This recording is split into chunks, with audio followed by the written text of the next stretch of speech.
এখনো মহেশতলার নির্যাতিত নাবালকের কোনো খোঁজ মেলেনি। নারকীয় নির্যাতনের পর থেকে কোথায় গেল ওই নাবালক? মৃত না জীবিত, সেই প্রশ্নের উত্তর আজও অধরা। এদিকে নির্যাতিত নাবালককে হন্যে হয়ে খুঁজছে পুলিশ। বৃহস্পতিবারও ভাইয়ের খোঁজে রবীন্দ্রনগর থানায় যান নিখোঁজ নাবালকের দাদা। অভিযোগ করেন, মূল অভিযুক্ত শাহেন শাহর বাড়ি থেকে ক্রমাগত ফোন করা হচ্ছে, মোটা টাকার দাবি করা হচ্ছে। প্রায় 2 লক্ষ টাকা দাবি করা হয়েছে বলে অভিযোগ তোলেন নিখোঁজ নাবালকের দাদা। উদ্ধার হয়েছে, কিন্তু আমার ভাইটা এখন মিসিং আছে, কিন্তু কোনো পাওয়া যাচ্ছে না। মৃত্যু মরে আছে না বেঁচে আছে কোনো খবর নেই।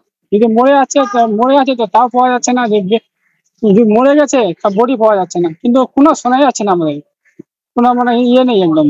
তো কোন রকম থ্রেট কল বা কোন রকম ফোন ফ্যান্সের তরফ থেকে কি এসে বারবার আসতে যায়, পয়সার কথাটা বারবার আসতেছে, কিন্তু তাও এরা পয়সা কথা আসছে কেন এটা আমরা জানতে চাই। কি বলছে আপনাদের? বলছে ওরা ব্যাপারটা মিটে না, বারবার এটা আসছে। ওরা আসছে স্যার ভাই বলছে ফারুক বাড়ি থেকে মেম্বারকে ওখানে ফোন করছে, ব্যাপারটা আমাদের মিটিয়ে দাও, যে পয়সা করে দিয়ে হয়তো ওরা মেরে ফেলেছে, কিন্তু সত্যিটা এখন বার হচ্ছে না। সময়ের সঙ্গে সঙ্গে ঘনীভূত হচ্ছে রহস্য। গত কয়েকদিন ধরে মহেশতলা কাণ্ডে উত্তাল রাজ্য রাজনীতি।